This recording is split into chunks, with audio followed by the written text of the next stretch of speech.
देखिए नीचे कितना पानी बह रहा है, हमें बहुत संभल कर जाना होगा। नदी तो सक्रिय है लेकिन धारा बहुत तेज है।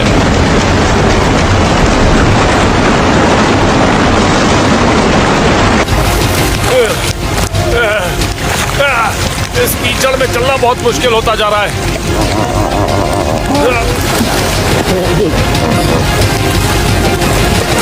अब तो डर लगने लगा है। यहाँ 2 मिनट रुककर नॉर्मल सांस लेते हैं।